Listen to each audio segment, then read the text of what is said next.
Na po we dey. Adom anem paibo. Yeda okropon ase. Menim se Ghana nti ya wona. Da no ahomache a wokosi mu a wo so wo hwe akwan ya. In fact, anadwokra na wo ma ene yesi na bra pani ana wo medidi. Na twa mfonyini kakra. Okoye no. Ehi na wo sha ase free ye na dey pa no wahu a ehia attention bebre. Yo, that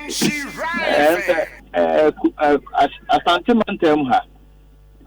akwan hodo a enye edoso. In fact uko yinkurase no a akwan ne bebre wo ha ehu kotal da dodo na so ebi so kumase na ne da manfo akoma so pa bitietie mu no ano nti me bo apro ko hwe se ne etie no eye enan na ne edi kan eye Sewua junction to Sewua o hwe sa akwan ya na nka ekota na yesi hospital no empanyifo adwene ho se yenye kwan no se ne be ya ebekwa kosi hospital ho direct na ambulance free Konfanoche ne other areas eba atinya ya wano ana nefa bi no yedwi kota ni nyina tugu ye ACC convert kama na ye bewi ana aban sisa ye aban eba enka omo be sa afan no ya anye ana omo kọ ye Seyi ase to Sewua hospital eno so ye wi eti akwan akọ hospital ho no ebi anye etu hwa eno na mpanyimfo da bia mo na mo ka se ekwan na ekọ ho nye eno nti da ye mie hospital eti hello Sewua hospital ho no afeli emete wonka uta no ye regional hospital etimi aboa mamafo apemfo ekọ ho ekọ hwa ya resane ade na etimi akoso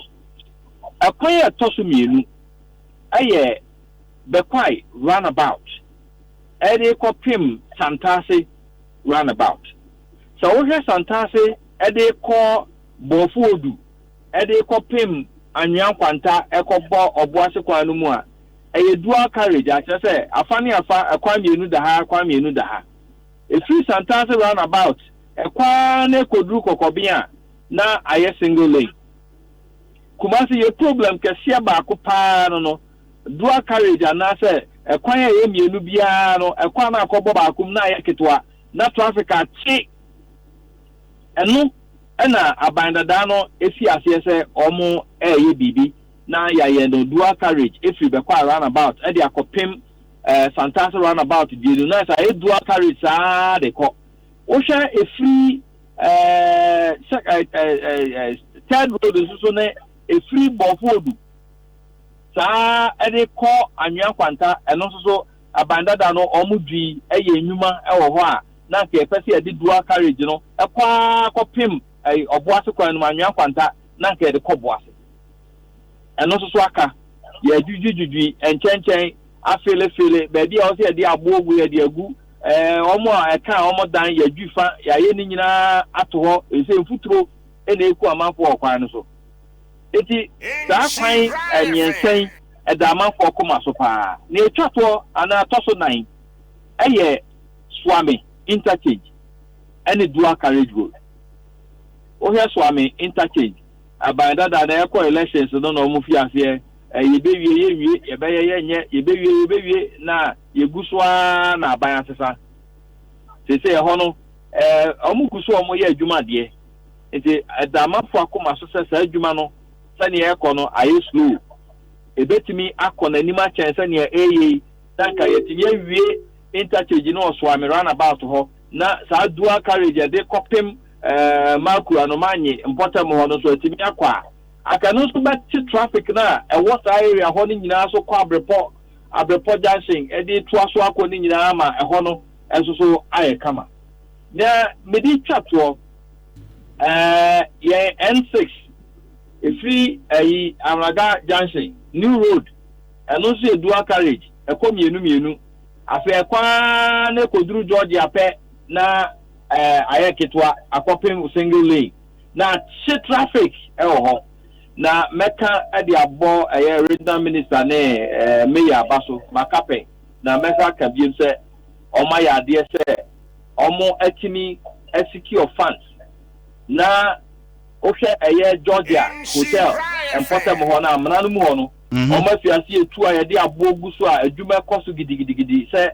no ye beye no dual carriage se na free Asukwa interchange ne so ba no near the Atuoma Kopim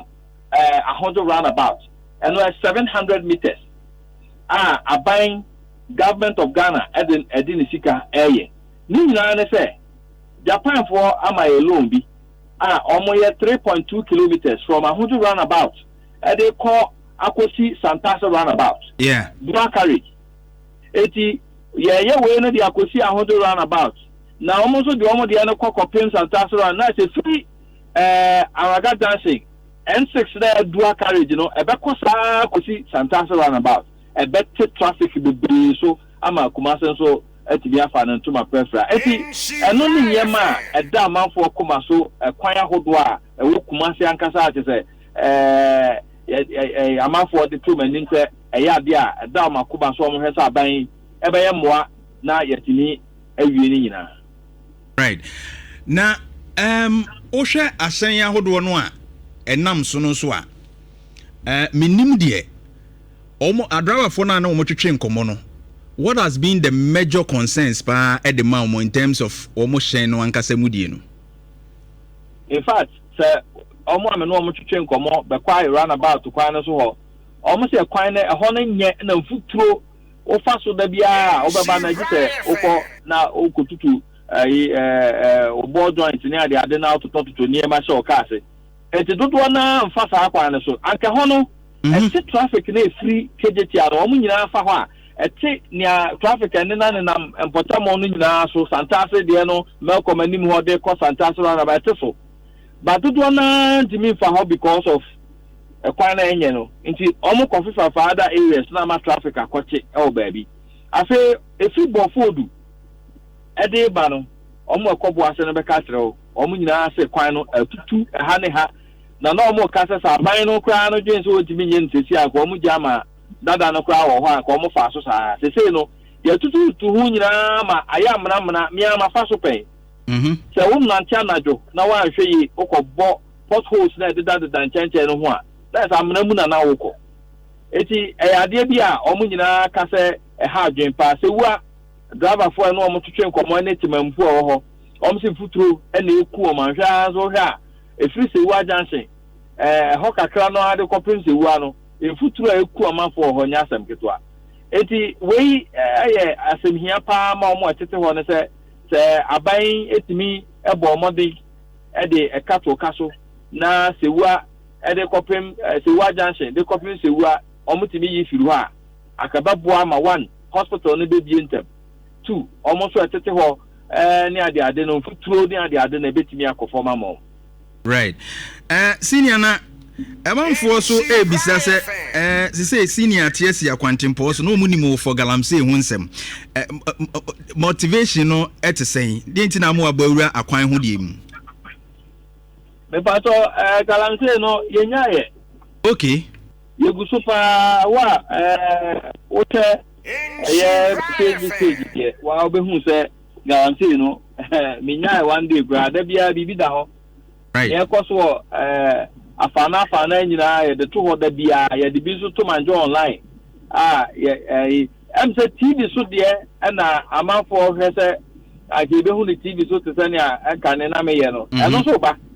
wow enam kwan so ba ya say so je say wo newsroom a omo ye galamsey stories no omo e wa ho de ne kura cheme na na bo achemo na na ya odima mo omo nyina ye bi they say documentary nko amiensa na eba Joy News TV efa galamsey ho on galamsey baako ye galamsey no omo a ehihye kira ye sha amanfo kutupa NC fo a ye gigi amanfo sika mo mo kwan so mo nkonko ye galamsey no eba sekura ante na ocho ebesi mu ide na yayi o TV so nesa abanya kra chefo ni bi wo mene na na ya odima ene newsroom ya this no so far big authority Senior online no mu break kakra. Okay. Me say you better. I don't want documentary. Senior. No so ba. Senior media. Senior ba don't menga. So eba ye ni ko share Samuel boy Tano Nimri Forest Reserve. Senior Galamsey for asen won your searchiri omo ayate omo ayanche omo no so documentary 30 minutes eba. Eti yenya ye kura yeguso a say ye be community by community ahwe sunsanso a edeba ya hwe kwan a ban fa so a wo so ano ni nyina no niema eba joy news ni Adom TV ene ihira ne love ne ade a obi a betimi ahwe bi eti yenya ye kura yeguso a ye bo ho apro. Wow that's senior. All right. Erasto Sasa Redonko, multimedia haya ena wo hunu Galamsey hu award-winning journalist. Wa boy dwuma pa na wo hwa akwan ho de okokan no ntimi ana mo adwen ye mo se wo esi waja Galamsey na asem na wo ye kwan no nko ana mo attacking on Facebook ni ade no. Se mo hu ne e bakora so chen de etwam kan no because edin no obobo ne ba bia nsem no na mo eba no tumi se aye hu document is good